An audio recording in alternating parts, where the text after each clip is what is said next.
దేవుని ఎదుట నడిచే వ్యక్తులు, దేవునితో సహవాసం చేసే వ్యక్తులకి ఉండే ఒక ప్రాముఖ్యమైన అనుభవం ఏంటంటే, మన దీన స్థితిని మనం ఎప్పుడూ మర్చిపోకూడదండి. హల్లెలూయా. ఎంతైనా దేవుడు ఆశీర్వదించవచ్చు, ఎంతైనా దేవుడు ఆశీర్వదిస్తాడు. ఒక్కొక్కసారి దేవుడు ఇచ్చే ఆశీర్వాదాలు ఎలా ఉంటాయంటే, మన గతాన్ని మర్చిపోయే అంతటి ఆశీర్వాదాన్ని దేవుడు ఇవ్వచ్చు. కానీ దేవునిలో ఎదిగే వ్యక్తులు, దేవునితో సహవాసం చేసే వ్యక్తులు, దేవునితో నడిచే వ్యక్తులకు ఉండే ఒక ప్రాముఖ్యమైన అనుభవం ఏంటంటే, we will never forget our humble beginnings. మన యొక్క దీన స్థితిలో దేవుడు మనల్ని ఎలా ఉన్నప్పుడు జ్ఞాపకం చేసుకున్నాడో అది మాత్రం మనము మర్చిపోకూడదు. అందుకే దావీదు అంటాడు, నా ప్రాణమా యెహోవాను సన్నుతించుము, ఆయన చేసిన ఉపకారములలో దేనిని మరొకము. ఆధ్యాత్మికంగా ఒకప్పుడు ఏ స్థితిలో ఉన్నాం, ఆర్థికంగా ఒకప్పుడు ఏ స్థితిలో ఉన్నాం, సామాజికంగా ఒకప్పుడు ఏ స్థితిలో ఉన్నాం, ఒకప్పుడు మానసికంగా ఏ స్థితిలో ఉన్నాం, ఈరోజు ఏ స్థితికి వచ్చామో మన గతాన్ని మనం జ్ఞాపకం చేసుకుంటే నిజంగా కృతజ్ఞతతో బ్రతుకుతాం. అంతేగాని వర్తమానంలో ప్రస్తుతంలో జరుగుతున్న పరిస్థితులన్నింటినీ చూసి ఆనందిస్తూ పొంగిపోతూ ఉంటే కొన్నిసార్లు కొమ్ములు వచ్చే అవకాశం ఉంటుంది, విర్రవీగిపోయే అవకాశం ఉంటుంది. దేవుని లెక్క చేయకుండా ఆశీర్వాదాలకు మూలము ఆధారమైన దేవుని మర్చిపోయే అవకాశం కూడా చాలాసార్లు కలగచ్చు. సౌలు అంటున్నాడు, నేను ఏమాత్రపు వాడను, నా బెన్యామీను గోత్రము ఏపాటిది, నా కుటుంబం ఏపాటిదని ఒక దీన స్థితిని, తన దీన స్థితిని ఉన్నది ఉన్నట్లుగా చెప్పుకుంటున్నాడు. దేవుని బిడ్డల్లో ఉండవలసిన ఇంకొక ప్రాముఖ్యమైన అనుభవం ఏంటంటే, వాస్తవాలను వాస్తవాలుగా మాట్లాడడం. కొంతమంది చూడండి, ఇంటి దగ్గర చారు తినేసి వచ్చి ఆఫీస్కి వచ్చిన తర్వాత ఏం కూర అంటే చికెన్ కూర అని చెప్తారు. అవసరమే అంత చిన్న విషయానికి అబద్ధం చెప్పాలా? అంత చిన్న విషయానికి నీ నోటి నుండి మరి అసత్యమైన మాటలు రావాలా? అంటే ఆఫీస్లో వాళ్ళు, ఓహో వీళ్ళు బాగా ఉన్నవాళ్ళు, బాగా తింటారన్నమాట, చాలా మంచిగా ఉన్నారన్నమాట అని మనుషులు అనుకోవాలని కొన్నిసార్లు అబద్ధాలు ఆడేస్తూ ఉంటారు. లేనిపోని గొప్పలు చెప్పుకుంటూ ఉంటాం కొన్నిసార్లు. దేవునికి ఇష్టం లేదండి. దేవుడు ఎవరిని మెచ్చుతాడు? దేవుడు దీనులను లక్ష్య పెడతాడు అనే మాట ఉంది వాక్యంలో. హల్లెలూయా. దేవునికి అనుదృష్టి పడాలి అని ఆశ ఉంటే, దేవుని అటెన్షన్ పొందుకోవాలి, దేవుణ్ణి నేను ఆకర్షించాలి అని ఆశపడితే మనలో ఏముండాలంటే దీనత్వం. దీనులను దేవుడు లక్ష్య పెడతాడంట. నీ దీనత్వమే దేవునిని ఆకర్షిస్తుంది. హల్లెలూయా. దేవుని కనుదృష్టి నీ మీద పడేలా, దేవుని నడిపింపు నీ మీద ఉండేలా, దేవుని కృపని పొందుకునేలా దేవుడు అహంకారులను ఎదిరించి దీనులకు కృప అనుగ్రహించి. అహంకారంతో ఉండి కృప ఇవ్వయ్యా అంటే రాదండి. ఎందుకంటే వాక్యం చెప్తుంది, అహంకారులనేమో దేవుడు ఎదిరిస్తాడు, దీనులకేమో కృప అనుగ్రహిస్తాడు. దావీదు భక్తుని జీవితంలో కూడా అదే అనుభవం. 2 సమూయేలు గ్రంథం 7వ అధ్యాయము 18వ వచనంలో దావీదు తన గురించి తాను పలుకుతున్న మాటలు అక్కడ చూస్తాం. చూడండి, 2 సమూయేలు గ్రంథం 7వ అధ్యాయము 18వ వచనం. దావీదు రాజు లోపల ప్రవేశించి యెహోవా సన్నిధిని కూర్చుండి దావీదు రాజు లోపల ప్రవేశించి యెహోవా సన్నిధిని కూర్చుండి ఈలాగు మనవి చేసెను, నా ప్రభువా యెహోవా, ఇంతగా నీవు నన్ను హెచ్చించుటకు నేనెంతటి వాడను, నా కుటుంబము ఏ పాటిది. ఇది దావీదు రాజు అయిపోయిన తర్వాత పలుకుతున్న మాటలు. హెచ్చింపు వచ్చాక, ఉన్నత స్థితి వచ్చాక, గొప్పతనం వచ్చాక, రాజరికం వచ్చాక, అంతఃపురం వచ్చిన తర్వాత బంగారం, వెండి, వెలగల రాళ్ళు ఇవన్నీ కుప్పలు తిప్పలుగా కంటి ముందు కనబడుతూ ఉంటే దావీదు రాజు దేవుని సన్నిధిలో ప్రవేశించి, నాకు ఇంత ఉందయ్యా, నాకు అంత ఉందయ్యా, నేను ఇంత గొప్ప స్థితిలో ఉన్నానయ్యా అని మాట్లాడడం లేదు. కానీ దావీదు అంటున్నాడు, యెహోవా, ఇంతగా నీవు నన్ను హెచ్చించుటకు నేను ఎంతటి వాడను, నా కుటుంబము ఏ పాటిది. సౌలు దావీదు ఒక మాటలో చెప్పాలంటే ఈ విషయంలో ఒకే పోలిక కనబడుతుంది. చూడండి, కొన్నిసార్లు మనిషిని పోలిన మనుషులు ఉంటారు అని చెప్తూ ఉంటారు. అది ఎంతవరకు కరెక్టో తెలియదు, కానీ మనిషిని పోలిన మనుషులు 7 ఉంటారని చెప్తారు. మరి అలా ఉంటే ఇప్పటికీ యూట్యూబ్లో లేకపోతే సోషల్ మీడియాలో వీళ్ళని పోలిన వారు ఇంతమంది అని ఫోటోలు పెట్టాలి. కానీ అలా అంటూ ఉంటారు, మనిషిని పోలిన మనుషులు ఉంటారు, ఎక్కడో ఉంటారని. కొన్నిసార్లు ట్విన్స్ లాగా పుడితే కవల పిల్లలు చాలాసార్లు పోలికలు ఉంటాయి, ఒకరినొకరు గుర్తుపట్టలేం. కొన్నిసార్లు తల్లిదండ్రులే గుర్తుపట్టగలరు తప్ప బయట వాళ్ళకైతే కన్ఫ్యూజ్ అయిపోతూ ఉంటారు. నేను బయట ముఖ కవలికలు లేకపోతే పోలికను గురించి నేను మాట్లాడడం లేదు, కానీ ఆధ్యాత్మిక స్థితిలో పోలికను గురించి మాట్లాడుతున్నాను ఇక్కడ. దావీదు సౌలులో ఒక పోలిక చాలా స్పష్టంగా కనబడుతుంది. అదేంటంటే ఇద్దరు దీనత్వము కలిగిన వారు. ప్రారంభంలో ఇద్దరు దీనత్వాన్ని కలిగిన వారు. అయితే రాను రాను ఏం జరిగిందంటే రాను రాను రూట్లు మారిపోయాయండి. ప్రారంభం బాగానే ఉంది ఇద్దరిని దీనస్థితిలో నుండి దేవుడు హెచ్చించాడు. సౌలు ఒక బెన్యామీను గోత్రం, ఒక లీస్ట్ ట్రైబ్లో నుండి దేవుడు ఏర్పాటు చేసుకొని మొట్టమొదటి రాజుగా ఏర్పాటు చేశాడు. దావీదు భక్తుని జీవితాన్ని జ్ఞాపకం చేసుకుంటే యెష్షయి కుమారులలో ఆఖరు వాడు, కనిష్ఠుడు, 8th సన్, జెస్సీ యొక్క 8th సన్గా ఉన్న దావీదును దేవుడు ఏర్పాటు చేసుకొని అన్నలందరినీ ధృవీకరించి రాజ్యంలో ఉన్న చాలామందిని ప్రక్కన పెట్టి దావీదును దేవుడు సింహాసనం ఎక్కిస్తే దావీదు కూడా అంటున్నాడు, ఇంతగా నీవు నన్ను హెచ్చించుటకు నేను ఏ పాటి వాడను, ఎంతటి వాడను అని పలికాడు. కానీ రాను రాను ఏం జరిగింది అని ఆలోచిస్తే దేవుని ఏర్పాటులోనే వీళ్ళిద్దరూ ఉన్నారు. దేవుని ఏర్పాటులో లేకుండా సింహాసనం ఎక్కరు. ఎందుకంటే మనం గమనించినట్లయితే వాక్యంలో సమూయేలు అనే ప్రవక్తే వెళ్ళి సౌలును అభిషేకిస్తాడు రాజుగా. అదే సమూయేలు ప్రవక్త దావీదు ఇంటికి వెళ్ళి కూడా దావీదును రాజుగా అభిషేకిస్తాడు. సమూయేలు ప్రవక్త దేవుని అనుమతి తీసుకోకుండా, దేవుని చిత్తాన్ని ఎరగకుండా ఏ పని చేయలేదు. సో సమూయేలు ఈ ఇద్దరు వ్యక్తులను రాజులుగా ఏర్పాటు చేశాడు అంటే దేవుని అనుమతితోనే. వాళ్ళిద్దరూ దేవుని చిత్తంలో ఉన్నవారే, వారిద్దరూ దేవుని ఏర్పాట్లో ఉన్నవారే, వారిద్దరూ దేవుని ఆశీర్వాదాన్ని పొందుకున్నవారే, వారిద్దరూ చోజన్ అండ్ స్పెషల్, ఖచ్చితంగా ప్రత్యేకించబడిన వారే. ఇద్దరు కూడా ప్రారంభంలో దీనత్వం కలిగిన వారే. అయితే ఆ తర్వాత ఏం జరిగింది అని ఆలోచిస్తే మొదటి సమూయేలు గ్రంథం 10వ అధ్యాయము 6-7 వచనాలు ఒకసారి చదువుకుందాం. చూడండి, మొదటి సమూయేలు గ్రంథం 10వ అధ్యాయము 6-7 వచనాలు. యెహోవా ఆత్మ నీ మీదికి బలముగా దిగివచ్చును, నీవు వారితో కలిసి ప్రకటన చేయుచుండగా నీకు క్రొత్త మనసు వచ్చును. 7వ వచనం, దేవుడు నీకు తోడుగా ఉండును. ఇవి ఎవరితో పలుకుతున్న మాటలంటే సమూయేలు ప్రవక్త సౌలుతో మాట్లాడుతున్న మాటలు. ఏమనంటే దేవుని ఆత్మ నీ మీదకి బలంగా వస్తుంది, దేవుడు నీకు తోడుగా ఉంటాడు. సమూయేలు చెప్పినట్లే జరిగిందండి. అదంతా చదవడానికి సమయం లేదు. కానీ దేవుని ఆత్మ సౌలు మీదకి వచ్చింది, దేవుని సన్నిధి సౌలుకు తోడుగా ఉంది. ఇవి రెండూ జరిగాయి. ఇదే విషయాన్ని మనం గమనిస్తే దావీదు జీవితంలో కూడా ఎగ్జాక్ట్గా ఇదే అనుభవాన్ని మనం గమనించగలం. ఎందుకంటే సౌలు రాజు జీవితంలో ప్రారంభంలో బాగానే ఉన్నాడు, కానీ రాను రాను దేవుని ఆత్మను పొందుకొని పోగొట్టుకున్నాడు. చూడండి, కొంతమంది అంటూ ఉంటారు కదా, ఒకప్పుడు బాగా బ్రతికామండి, ఒకప్పుడు మంచి స్థితిలో ఉన్నాం, కానీ ఇప్పుడు అంతా ఆ స్థితి అంతా పోయింది, ఓడలు బండ్లు అయ్యాయి అని చెప్తూ ఉంటారు కదండి. కష్టాలు వచ్చాయి, అనుకోని పరిస్థితులు వచ్చాయి, ఉన్నవన్నీ పోయాయి. ఉన్న డబ్బు పోతే మళ్ళీ వస్తుంది, ఉన్న ఆరోగ్యం పోతే మళ్ళీ వస్తుందేమో, కానీ దేవుని ఆత్మను పోగొట్టుకుంటే మాత్రం నువ్వు చాలా చాలా పోగొట్టుకున్నట్లు. అది ఏ విశ్వాసి కూడా మర్చిపోకూడదు. చాలాసార్లు డబ్బు పోయిందని, ఉన్న ఆస్తిపాస్తులు పోగొట్టుకున్నామని హార్ట్ అటాక్లు వచ్చి చనిపోయే వాళ్ళు ఉంటారండి. అమ్మో, కష్టపడి సంపాదించిన డబ్బు పోయిందే, మళ్ళీ అప్పటికొస్తుందో, మళ్ళీ నా స్థితి అప్పటికి బాగుపడుతుందో అని. డబ్బు పోతే మనం పడే బాధ కంటే దేవుని ఆత్మను పోగొట్టుకుంటే ఇంకెక్కువ బాధపడాలి. హల్లెలూయా. నిజమైన విశ్వాసి దేవుని సన్నిధికి అన్నిటికన్నా ఎక్కువ విలువిస్తాడు. సౌలు జీవితంలో ఏం జరిగిందంటే దేవుని ఆత్మను, దేవుని సన్నిధిని పొందుకున్న సౌలు రాజు కొంతకాలం తర్వాత ఆత్మీయంగా పతనం అవడం ప్రారంభించాడు. ఆత్మీయంగా దేవునిలో ఒక స్థితిలో ఉన్న వ్యక్తి చిన్నగా డౌన్ఫాల్ ప్రారంభమైంది.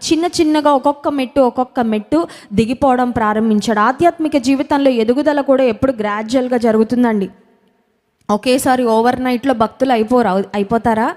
ఈరోజు రాత్రి ఒక పాపిగా ఉండి రేపు పొద్దు పరిపూర్ణులుగా, పరిశుద్ధులుగా దేవునికి సేవ చేసే అంత స్థితి ఓవర్ నైట్లో రాదు. విశ్వాసము, విధేయత, సమర్పణ, మనల్ని మనం ఉపేక్షించుకుంటూ దేవుని సిలువనెత్తుకొని అనుదినం ఆయన వెంబడిస్తూ ఉంటే అంచెలంచెలుగా దేవుడు దీవించి ఒక స్థితిలో పెడతాడు.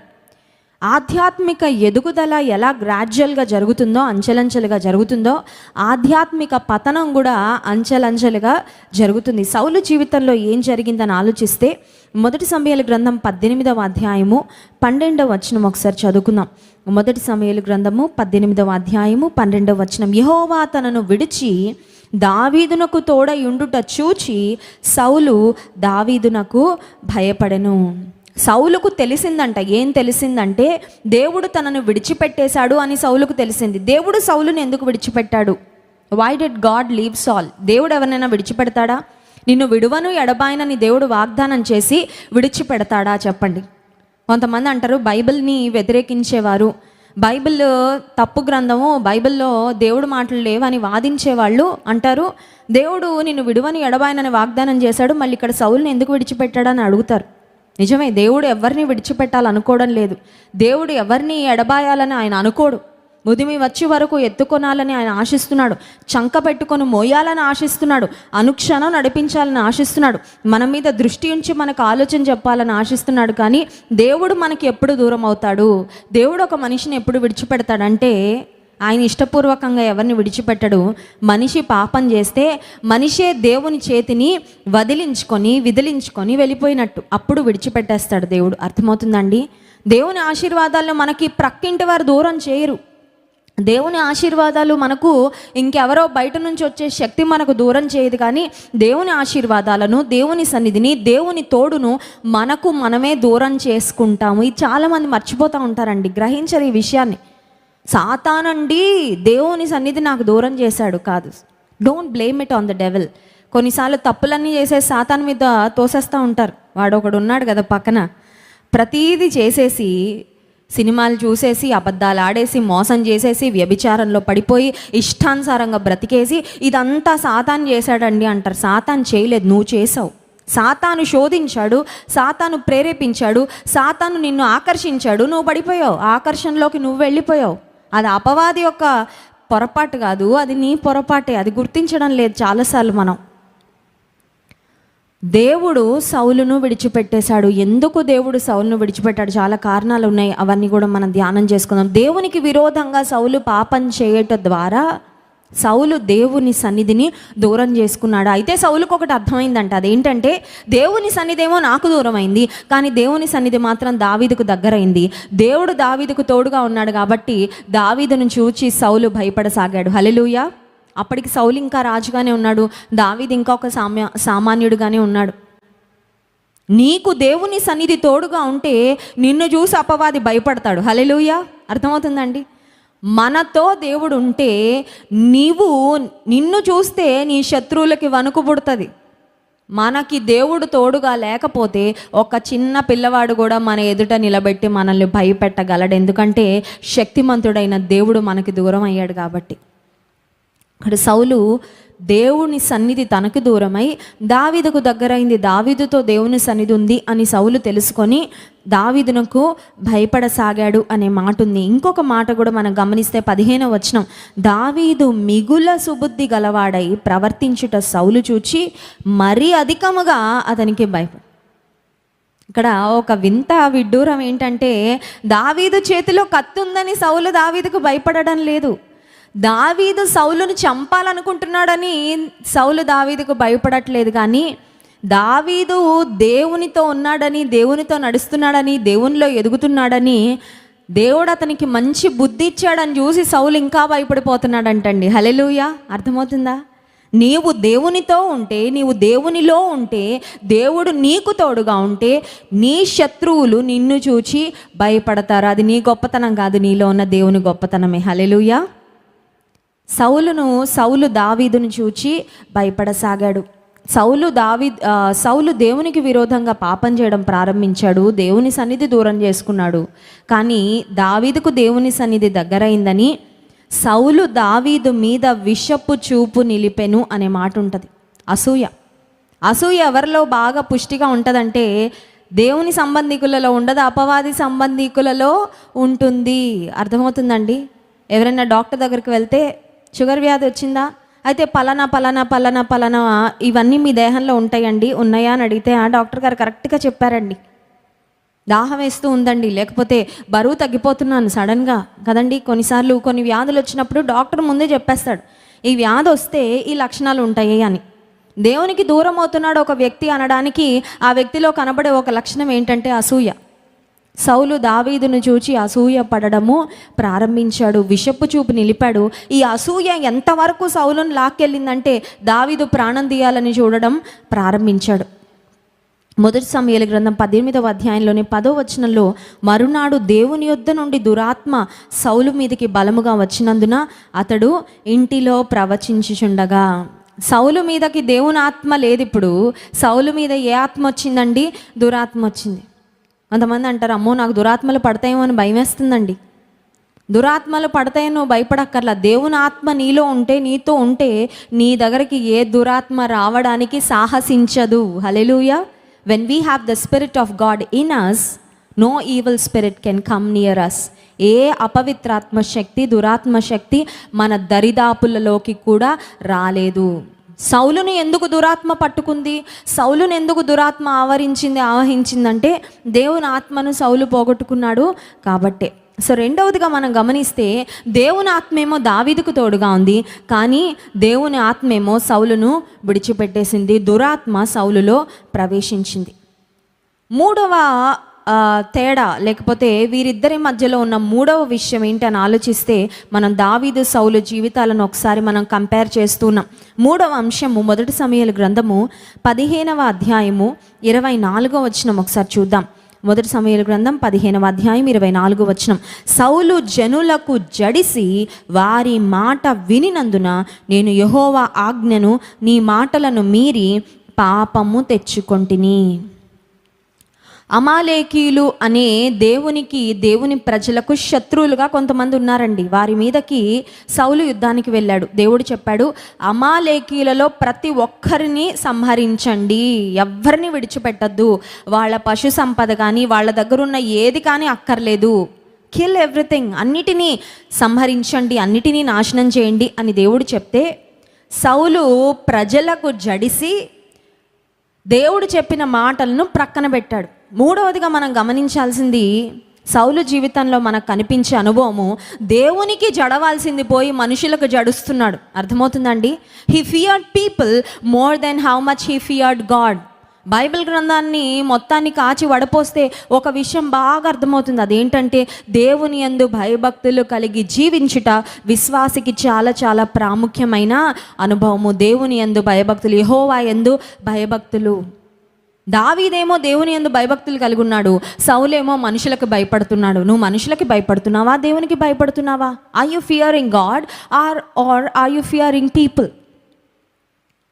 సౌలు దేవునికి భయపడకుండా మనుషులకు భయపడడం ప్రారంభించాడు కాబట్టి అదే ఒక సూచన, సౌలు ట్రాక్ తప్పిపోయాడు అని. రైలు పట్టాలు తప్పిపోయింది అంటారు కదండి. రైలు పట్టాలు తప్పి ప్రమాదం జరిగింది అని. విశ్వాస జీవితంలో మనం ఆత్మీయ స్థితిలో పట్టాలు తప్పిపోతున్నాం అనడానికి ఒక సాదృశ్యం, ఒక సూచన ఏంటంటే, దేవునికి భయపడాల్సింది పోయి మనుషులకు భయపడతా ఉంటాం. వాళ్ళు ఏమనుకుంటారో, వీళ్ళేమనుకుంటారో, ప్రార్థన చేస్తే ఏమవుతుందో, అమ్మో భర్త కోప్పడతాడేమో, మందిరానికి వెళ్తే ఏమి ఇబ్బంది వస్తుందో, అంటే దేవునికి భయపడడానికంటే ఎక్కువగా మనుషులకు భయపడుతున్నాం. దావీదైతే దేవుని పట్ల భయభక్తులు కలిగి ఉన్నాడు, సౌలు అయితే మనుషులకు భయపడ్డాడు. నాలుగవదిగా మొదటి సమూయేలు గ్రంథం 15వ అధ్యాయము 11వ వచనం మనం చదివినట్లయితే, సౌలు నన్ను అనుసరింపక వెనుక తీసి నా ఆజ్ఞలను గైకొనకపోయెను గనుక అతనిని రాజుగా నిర్ణయించినందుకు నేను పశ్చాత్తాపపడుచున్నాను. అందుకు సమూయేలు కోపావేశుడై రాత్రి అంతా యెహోవాకు మొరపెట్టుచుండెను. సౌలును దేవుడు రాజు చేశాడు, సింహాసనం ఎక్కించాడు, ఆశీర్వదించాడు, ఉన్నత స్థితినిచ్చాడు, అభివృద్ధినిచ్చాడు, గొప్ప చేశాడు. కానీ సౌలు దేవుని పట్ల అవిధేయతను కనుపరిచాడు. He డిజొబేడ్ God. దేవుని పట్ల అవిధేయత కనుపరిచిన తర్వాత సమూయేలు ప్రవక్త వచ్చి అంటున్నాడు, ఎందుకు ఈ పని చేసావు, ఏం చేసావు అంటే, తన తప్పును కప్పిపుచ్చుకోవాలని ప్రయత్నం చేశాడండి సౌలు రాజు. మీరు ఇంటికి వెళ్ళిన తర్వాత చదవండి, మొదటి సమూయేలు గ్రంథం 15వ అధ్యాయంలో మాటలన్నీ చూస్తాం. దేవుని ప్రవక్త వచ్చి, నువ్వు తప్పు చేసావు, ఎందుకు ఇలా చేసావు అని అడుగుతుంటే, నిజమేనండి నేను తప్పు చేశాను, I made a mistake, I'm wrong, దేవుని సన్నిధిలో నేను క్షమాపణ కోరుకోవాలని ఆశపడుతున్నాను, నన్ను క్షమించండి అని మాట్లాడడం లేదు. కానీ తప్పును కప్పిపుచ్చుకోవాలనే ప్రయత్నము సౌలులో మనకు కనబడుతుంది. ఎవరు వర్ధిల్లుతారంటే, అతిక్రమములు దాచిపెట్టువాడు వర్ధిల్లడు, వాటిని ఒప్పుకొని విడిచిపెట్టువాడు కనికరం పొందును. హల్లెలూయా. ఏ దొంగనైనా పట్టుకొని పోలీస్ స్టేషన్ తీసుకెళ్ళాక చేసావా అంటే ఏమంటాడండి? చేయలేదు అంటాడు. అవునా కదా? చేయలేదు, అస్సలు చేయలేదు, నాకు ఏ సంబంధం లేదు. సీసీ కెమెరా ఫుటేజ్ చూపించిన తర్వాత అంటాడు చేశానంటాడు, మౌనంగా నిలబడతాడు, కానీ చేశానని అప్పటికీ చెప్పడు. ఇది మానవ నైజం, మనుషుల స్వభావం. చేసిన తప్పును కప్పుకోవాలనే ప్రయత్నం తప్ప ఒప్పుకోవాలనే మనసు లేకపోవడం. అని దావీదు జీవితంలో కప్పుకొనే పరిస్థితులు లేవు, కానీ ఒప్పుకొనే పరిస్థితులు కనబడుతున్నాయి. హల్లెలూయా. ఊరియా అనే వ్యక్తి యొక్క భార్య బత్షెబను తన ఇంట్లో తన భార్యగా చేర్చుకున్న తర్వాత నాతాను ప్రవక్త వచ్చి గద్దించి ఆ మనుష్యుడవు నీవే అని చెప్పగానే వెంటనే అంటాడు, హీ రియలైజ్డ్ హిస్ మిస్టేక్. దేవుని సన్నిధిలో పశ్చాత్తాపడతాడు, కన్నీరు కారుస్తాడు దావీదు. వెంటనే దేవుని దగ్గర తన స్థితిని, తన పాపాన్ని దావీదు ఒప్పుకున్నాడు. సో 4వదిగా, పాపాన్ని కప్పుకొనే స్థితిలో సౌలు ఉంటే పాపాన్ని ఒప్పుకున్న వ్యక్తిగా దావీదు మనకు కనబడుతున్నాడు. 5వదిగా మనం గమనించినట్లయితే, సౌలు రాజు దావీదు జీవితకాలం అంతటిలో దావీదును చంపాలని ఎన్ని ప్రయత్నాలు చేశాడో. కుమార్తె అయిన మీకాల్నిచ్చి పెళ్లి చేస్తాడు. ఎందుకంటే సౌలు దావీదును ప్రేమించి కాదండి, నా కూతురు కనుక దావీదు భార్యగా ఉంటే దావీదుని నేను చంపడానికి చాలా ఈజీ అవుతుంది, ఎందుకంటే నా కుమార్తె నా మాట వింటుంది కాబట్టి నాకు సహకరిస్తుంది అనే ఒక దురుద్దేశంతో కుమార్తెను భార్యగా ఇస్తాడు దావీదుకు. అంత మాత్రమే కాదు, తన మీదకి దురాత్మ వస్తే ఆ దురాత్మను వదిలించాలని దావీదు వచ్చి చక్కగా పాటలు పాడుతూ ఉంటే తన చేతిలో ఉన్న ఈటతో దావీదును చంపాలని ఎన్నిసార్లు ప్రయత్నమో. ఆ తర్వాత ఇంకా దావీదుకు కంటి మీద కునుకు లేకుండా అరణ్యాలలో దావీదును తరుముతో ఒక కుక్కను తరిమినట్లుగా సౌలు దావీదును చేజ్ చేసినట్లు మనం గమనిస్తాం. ఎందుకంటే సౌలుకు తెలుసు, సౌలు తర్వాత సింహాసనాన్ని ఎక్కేది దావీదే, దేవుడు దావీదుని ఏర్పాటు చేసుకున్నాడని సౌలు తెలుసుకొని. కానీ దావీదుకే ఒకరోజు సౌలు చేతికి దొరికాడండి, శత్రువు దొరికాడు. మనల్ని చంపాలని ప్రయత్నం చేస్తున్న వారు, మనకి నష్టం కలుగజేయాలని ప్రయత్నిస్తున్న వారు మన చేతికి చిక్కినప్పుడు మన పరిస్థితి ఎలా ఉంటుందండి? నాకు నష్టం కలుగజేయాలని అనుకుంటున్న వారిని దేవుడే నా చేతులకు అందించాడు కాబట్టి వాళ్ళు నాకు కలుగజేయాలనుకున్న నష్టాన్ని నేను వారికి కలుగజేస్తాను అనుకుంటాం. అవునా కదా? కొన్నిసార్లు మానవ నైజం ఎలా ఉంటుందంటే, నేను చేస్తున్న పని దేవునికి అంగీకారమా కాదా, వాక్య విరుద్ధమా, లేకపోతే దేవుని వాక్యం దీన్ని సమర్థిస్తుందా లేదా అని ఆలోచించకుండా చాలాసార్లు శత్రువు చేతికి చిక్కగానే ఈ చేయవలసిన ప్రతీకార చర్యలన్నీ చేసేసి అమ్మయ్య అని రిలాక్స్ అవుతారండి. అది దేవుని మనసు కాదు. దావీదు కూడా సౌలు దొరికాడు. చూడండి, 1 సమూయేలు గ్రంథం 24వ అధ్యాయము 6వ వచనంలో ఆ మాటలు మనం చూస్తాం. 1 సమూయేలు గ్రంథం 24వ అధ్యాయము 6వ వచనం, ఇతడు యెహోవా చేత అభిషేకము నొందినవాడు గనుక యెహోవా చేత అభిషిక్తుడైన నా ప్రభువునకు నేను ఈ కార్యము చేయను, యెహోవాను బట్టి అతని నేను చంపను అని తన జనులతో చెప్పెను. హల్లెలూయా. దేవుని బట్టి ఇతన్ని చంపను, ఇతన్ని బట్టి అయితే ఇతన్ని ఖచ్చితంగా చంపాలి, ఎందుకంటే నన్ను చంపడానికి మర్డర్ అటెంప్ట్స్ ఎన్నో చేశాడు. కానీ దేవుని బట్టి ఇతనిని నేను చంపను. విశ్వాస జీవితంలో ఈ ఆలోచన విధానం మనకు ఉండాలి. ఏ ఆలోచన విధానం అంటే, దేవునిని బట్టి కార్యం చేయను. వీళ్ళు నీచులే, వీళ్ళు ద్రోహులే, వీరు అన్యాయస్తులే, వీరు అక్రమస్తులే, వీరు నాకు విరోధంగా మాట్లాడిన వారే, వీరు నన్ను నాశనం చేయాలని చూసిన వారే. అయితే వారు నా చేతికి చిక్కిన, వారు నా పరిధిలోనికి వచ్చిన, వారి పట్ల పగ తీర్చుకోవడానికి నాకు ఒక అవకాశం ఉన్న అవకాశాన్ని నేను వినియోగించుకొని, ఎందుకంటే దేవుని బట్టి. హల్లెలూయా. దేవుని బట్టి ఈ కార్యము నేను చేయట్లేదు. దావీదుకు సౌలు చేతిలో దొరికేశాడండి, చాలా ఈజీ. కానీ అతని యొక్క పై వస్త్రాన్ని కోస్తాడంతే. 4వ వచనం చివరి భాగంలో, సౌలు నాకు తెలియకుండా అతని పై వస్త్రపు చెంగును కోసెను. చెంగును కోయకుండా పీక కోయడం చాలా ఈజీ దావీదుకి, ఎందుకంటే ఫిలిస్తీన్లను చాలామందిని సంహరించాడు, గొల్యాతును సంహరించాడు, అనేక మంది శత్రువులపై జయాన్ని పొందాడు.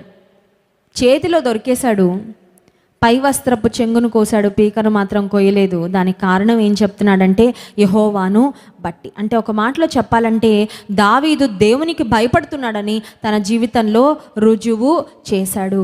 దేవుని అభిషిక్తుడు కాబట్టి నేను ముట్టుకోను, దేవుని అభిషిక్తుని నేను తాకను. ఒకవేళ పనిష్మెంట్ ఇవ్వాలంటే దేవుడే ఇచ్చుకుంటాడు, ఇంకెవరి ద్వారా అయినా ఇచ్చుకుంటాడు, కానీ నా చేతులతో మాత్రం ఆ పని నేను చేయను. చాలా స్పష్టంగా, చాలా క్లియర్గా సౌలు జీవితంలో సౌలు ఆలోచన విధానము, సౌలు యొక్క ప్రవర్తన, సౌలుకు దేవునితో ఉన్న సాన్నిహిత్యము, అలాగే దావీదు యొక్క విషయాలన్నీ చాలా క్లియర్గా మనకు అర్థమవుతున్నాయి. సౌలు మనుషులకు భయపడ్డాడు, దావీదు దేవునికి భయపడ్డాడు. సౌలు తనకు మేలు చేసిన గొల్యాతును చంపి దేవుని ప్రజలకు జయమును తీసుకొచ్చిన దావీదును చంపాలని ఎన్నో ప్రయత్నాలు చేశాడు. దావీదు మీద అసూయపడ్డాడు. ఆ తర్వాత దేవుని ఆత్మను పోగొట్టుకున్నాడు, దేవునికి విరోధంగా పాపం చేశాడు, అవిధేయుడుగా బ్రతికాడు. అంటే ఒక మాటలో చెప్పాలంటే పాపాన్ని మన జీవితంలో ఒక్కసారి ఎంటర్టైన్ చేస్తే పాపం పిల్లలు పెట్టి మల్టిప్లై అయిపోతానే ఉంటుందండి. ఇది గుర్తుపెట్టుకోవాలి. చాలాసార్లు అనుకోండి, ఒక్క పాపమేనండి, ఇంకేమీ లేవండి, ఒకే ఒక్క బలహీనత. అన్నీ బాగుంటాయి కానండి, అబద్ధాలు ఒక్కటి మాత్రం ఆడకుండా ఉండలేను, అదొక్కటేనండి బలహీనత. అన్నీ బాగుంటాయి కానండి, ఒక్క తాగుడేనండి, ఇంకేమీ లేవండి నా దగ్గర.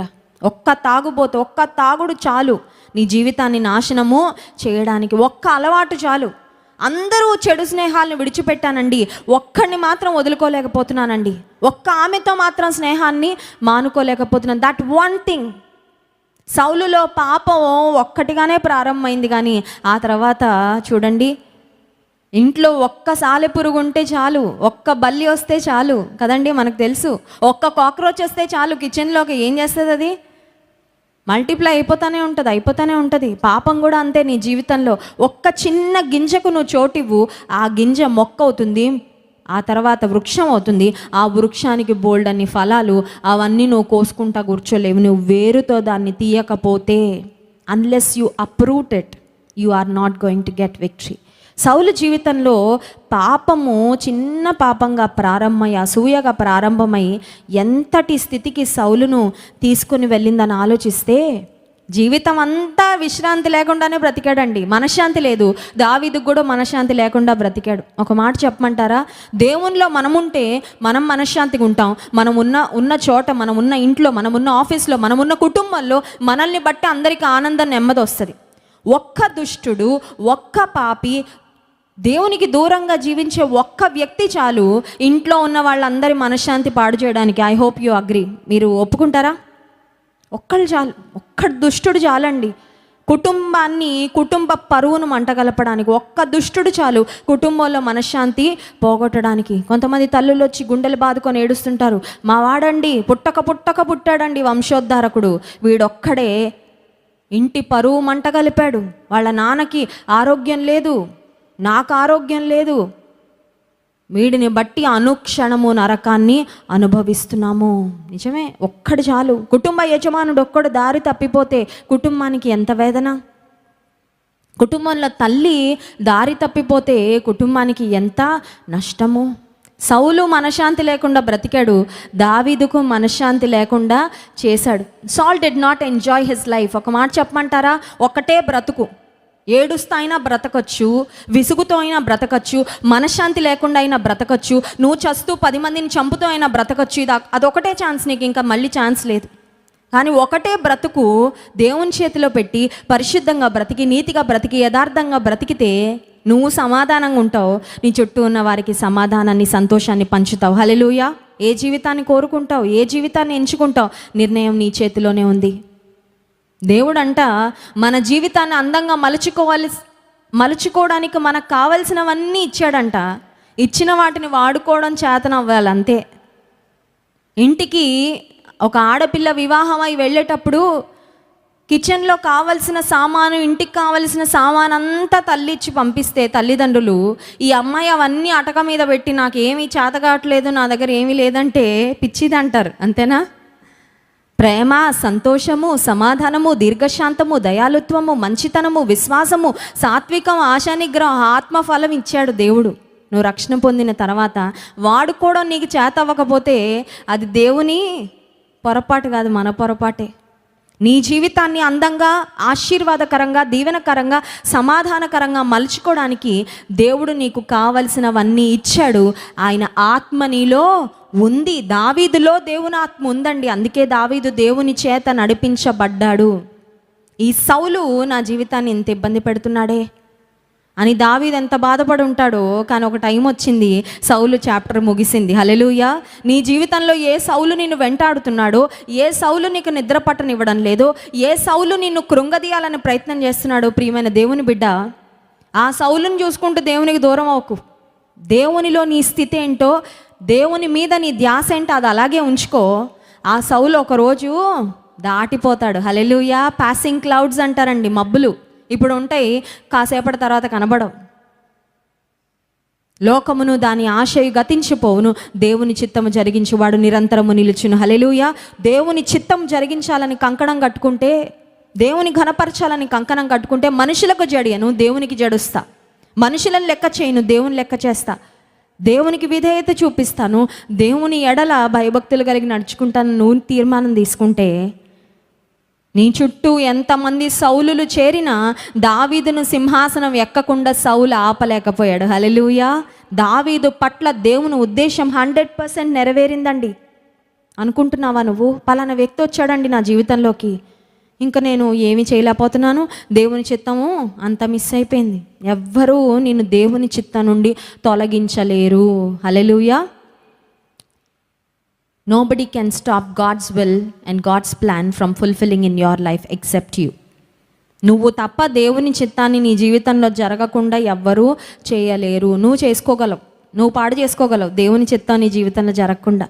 నువ్వు పాడు చేసుకోగలవు దేవుని ఆశీర్వాదాలు నీ జీవితం పైకి రాకుండా. ఆఖరుగా ఒక్క డిఫరెన్స్ చూపించి ముగిస్తాను. 1 సమూయేలు గ్రంథం 31వ అధ్యాయము 1వ వచనంలో మనం గమనించినట్లయితే, సౌలు రాజు యొక్క అంతము మనం చూస్తాం. అంతలో ఫిలిస్తీయులు ఇశ్రాయేలీలతో యుద్ధము చేయగా ఇశ్రాయేలీలు ఫిలిస్తీయుల ఎదుట నుండి పారిపోయి, ఫిలిస్తీయులకు ఇశ్రాయేలీలకు మధ్యలో హోరాహోరీ యుద్ధం. ఇలాంటి యుద్ధమే ఒకటి జరిగింది చాలా కాలం క్రితం. ఆ యుద్ధంలో దావీదు తన ప్రాణాన్ని దేవుని ప్రజలందరి ప్రాణాలకి అడ్డుపెట్టి, నేను పోరాడతాను దేవుని పక్షంగా నిలబడి పోరాడాడు. కానీ సౌలు దేవుణ్ణి దూరం చేసుకున్నాడు, దేవుని అభిషిక్తుడైన దావీదును కూడా దూరం చేసుకున్నాడు. ఇప్పుడు సౌలు పక్షంగా పోరాడడానికి ఎవరున్నారు? ఎవ్వరు లేరు. అర్థమవుతుందండి? దేవుని దూరం చేసుకొని, దేవుని సన్నిధిని దూరం చేసుకొని, దేవుని బిడ్డలను దూరం చేసుకొని, దేవుని సహవాసాన్ని దూరం చేసుకొని, దేవుని సేవకులను దూరం చేసుకొని, నేను ఏదో సాధించేస్తాను అనుకుంటే ఏమీ సాధించలేవి. సౌలులాగే ఉంటుంది పరిస్థితి. దేవుని ప్రజలకు నష్టం కలుగజేయాలి, దావీదుకు నష్టం కలుగజేయాలని ఎంతగా కష్టపడ్డాడు సౌలు, ఏమీ సాధించలేదు. ఆఖరికి ఫిలిస్తీయులతో ఇశ్రాయేలీలకు ఘోరమైన ధీటైన యుద్ధం జరుగుతున్న సమయంలో ఏం జరిగిందంటే, చూడండి 5వ వచనం, సౌలు మరణమాయనని అతని ఆయుధములు మోయివాడు తానును తన కత్తి మీద పడి అతనితో కూడా మరణమాయను. ఈలాగున సౌలును అతని 3 కుమారులను అతని ఆయుధములను మోయువాడును అతని వారందరూ ఒక్క దినముననే మరణమయ్యారు. యుద్ధంలో చనిపోయాడు. యుద్ధంలో చనిపోవడం మంచి చావు కాదు. యుద్ధంలో ఓడిపోయి చనిపోయాడు. ఎవరు? సౌలు. ఓడిపోయి చనిపోయాడు. తను చనిపోవడమే కాదు, కుమారులందరూ కూడా 3 కుమారులు ఒకటే రోజున చనిపోయారు. కానీ దావీదుకి ఇలాంటి మరణం రాలేదండి. దేవుని వాక్యం సెలవిస్తుంది, కార్యారంభము కంటే కార్యాంతము మేలు. రన్నింగ్ రేస్ అందరూ ఫస్ట్ బాగానే పరిగెడతారా లేదా? బాప్తీసం అలా మునిగి రాగానే అందరూ భక్తుల్లాగా పౌలైపోవాలి, సీలైపోవాలి, మార్కులాగా, యోహాన్లాగా అలా ఉండాలి. ఇలా అందరూ అదే తీర్మానంతో బాప్తీసం ట్యాంకులో నుండి బయటకు వస్తారు. అవునా కదా? బాప్తీసం ఎక్కడ తీసుకున్నా, ఏ దైవజనుడు ఇచ్చినా, బాప్తీసం తీసుకున్న తర్వాత, విశ్వాస జీవితాన్ని ప్రారంభించిన తర్వాత, రక్షణ పొందిన తర్వాత అందరం ఒకే పట్టుదలతో ఉంటాం దాదాపుగా. కానీ ఆ తర్వాత బండి ఎలా వెళ్తుంది అనేది తేడా. అవునా కదా? దావీదు సౌలు యొక్క ప్రారంభం ఒకేలా ఉంది. They had a very good beginning. They were so humble in the beginning. They had the fear of the Lord in the beginning. ప్రారంభంలో ఇద్దరూ దేవుని యందు భయభక్తులు కలిగి ఉన్నారు. ఇద్దరూ దేవుని ప్రేమించారు. ఇద్దరూ దీనత్వంతో ఉన్నారు. రాను రాను సౌలు రూట్ మారిపోయింది, దావీదు రూట్ మారిపోయింది. సౌలు అంతం కూడా విషాదాంతం అయితే దావీదుకు మంచి అంతం ఇచ్చాడండి. చూడండి 1 రాజుల గ్రంథం 2వ అధ్యాయం 11వ వచనంలో దావీదు భక్తుని యొక్క అంతాన్ని మనం చూస్తాం. 1వ వచనం కూడా చూద్దాం. దావీదునకు మరణకాలము సమీపింపగా అతడు తన కుమారుడైన సొలొమోనునకు ఇలాగు ఆజ్ఞ ఇచ్చెను. 10వ వచనం, తరువాత దావీదు తన పితరులతో కూడా నిద్ర పొంది దావీదు పట్టణమందు సమాధిలో పెట్టబడను. ప్రశాంతమైన మరణం. 30 సంవత్సరాలకు దావీదు సింహాసనం ఎక్కితే 40 ఏళ్ళు దేవుని ప్రజలను పరిపాలించాడు. అంటే ఒక మాటలో చెప్పాలంటే 70 years. మన ఆయుష్ 70 సంవత్సరములని బైబిల్లో ఉంది. అధిక బలం ఉంటే 80 సంవత్సరాలు. అంటే దేవుడిచ్చిన పూర్ణ ఆయుష్ను బ్రతికాడు. 70 సంవత్సరాలు దావీదు బ్రతికాడు. చనిపోతున్న సమయంలో కన్ఫ్యూజన్లో, భయంలో, శత్రువు చేతిలో ఓడిపోతున్నానే, శత్రువు చేతిలో సంహరించబడుతున్నానే, ఓటమి భారంతో దావీదు చనిపోలేదు. దావీదు మృతి పొందుతున్న సమయంలో ప్రశాంతంగా చనిపోయాడు, నెమ్మదిగా చనిపోయాడు. దేవుని సన్నిధికి వెళ్తున్నానని సిద్ధపాటుతో చనిపోయాడు. ఆఖరిగా కొడుకుని పిలిచి చెప్పాల్సిన విషయాలన్నీ చెప్పాడు. ఇది ఆశీర్వాదకరమైన ముగింపండి. హల్లెలూయా. దేవుని బిడ్డలకి ఆశీర్వాదకరమైన ప్రారంభమే కాదు, దేవుడు ఆశీర్వాదకరమైన ముగింపు కూడా ఇస్తాడు. కొంతమందికి భయం ఉంటుంది, ఎలా ఏ చావు చేస్తానో, అమ్మో కుక్క చావు చేస్తాను, చావు అమ్మా. మంచి మరణం ఇస్తాడు, మంచి అంతం ఇస్తాడు, మంచి ముగింపు ఇస్తాడు. దేవునితో బ్రతికినంత కాలం బ్రతుకు. నీ ఆఖరి దినాలు నెమ్మదితో, ప్రశాంతతతో దేవుడు నిన్ను తీసుకువెళ్తాడు ఆయన రాజ్యానికి. సౌలు జీవితంలో అయితే విషాదాంతము, యుద్ధంలో ఓటమితో, పరాజయంతో, కొడుకులను కూడా ఒకే రోజు పోగొట్టుకొని చనిపోతే, దావీదు జీవితం యొక్క అంతం ఎంత డిఫరెంట్గా ఉంది చూడండి.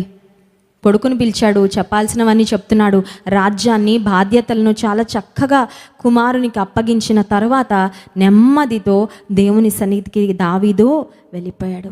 ఇద్దరి జీవితాల్లో ఉన్న తేడాలు మనకు ఒకటే జ్ఞాపకం చేస్తున్నాయి. అదేంటంటే విశ్వాస జీవితంలో ఈరోజు మన స్థితి ఏంటో రేపు మన భవిష్యత్తును నిర్దేశిస్తుంది. వర్తమానము నీ భవిష్యత్తును నిర్దేశిస్తుంది, నాట్ యువర్ పాస్ట్, నీ గతం కాదు.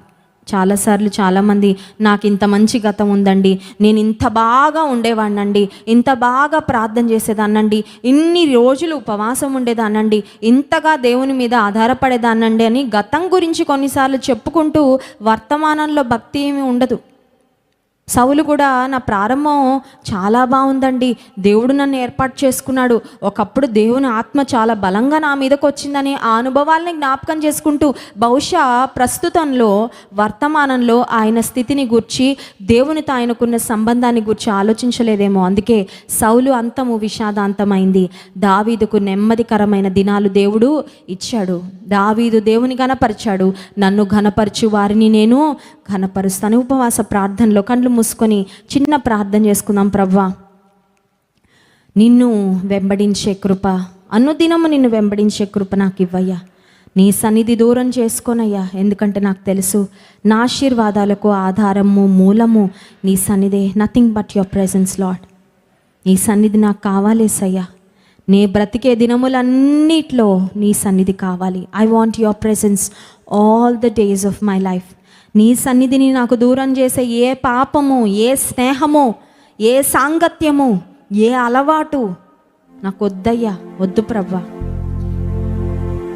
దావీదు వలె నీందు భయభక్తులు కలిగి నిన్ను దృష్టిస్తూ ప్రభువా, నిన్ను ముందు పెట్టుకొని నిన్ను ఘనపరుస్తూ, మనుషులను లెక్క చేయకుండా, ప్రతీకారం తీర్చుకోవాలనే ఉద్దేశాలు కానీ, అసూయ కానీ, నీకు ఇష్టమైన ఏ పాపము మాలో ఉంచుకొనకుండా అయ్యా నీతో నడిచే ధన్యత మాకు ఇవ్వండి అయ్యా. మమ్మల్ని కడగండి అయ్యా. ఉపవాస ప్రార్థనలో మమ్మల్ని ప్రక్షాళన చేయండి ప్రభువా. నీ రక్తం పోసి మా హృదయమును, మా అంతరంగమును, మా మనస్సును, మా జీవితానికి అంటుకున్న ప్రతి మలినమును, ప్రతి పాపమును నీ పరిశుద్ధ అమూల్యమైన రక్తములో కడుగుమని ప్రార్థన చేస్తున్నాను. నీకు ఇష్టమైన, నీకు ఆయాసకరమైన, నీకు విరుద్ధమైన ఏ పరిస్థితి కూడా మాలో లేకుండా ప్రభువా సహాయం చేయండి. మా జీవితాలు నీకు అంగీకారయోగ్యంగా ఉండడానికి కృప చూపండి. నీతో నడిచే బ్రతుకు, నిన్ను సేవించే జీవితము, దీన మనస్సు, అంతము వరకు ప్రభువా నమ్మకంగా నిన్ను వెంబడించే అనుభవాలు మాకు దయచేయండి. నిన్ను స్తుతించి ఆరాధించబోతుండగా ఆరాధన ఆత్మతో మమ్మల్ని అందరినీ మీరు నింపుమని, ఘనత, మహిమ, ప్రభావములు మీకే చెల్లిస్తున్న వాక్య మా హృదయాల్లో ఫలింపచేయమని యేసు నామమున ప్రార్థిస్తున్నాము తండ్రి. ఆమేన్.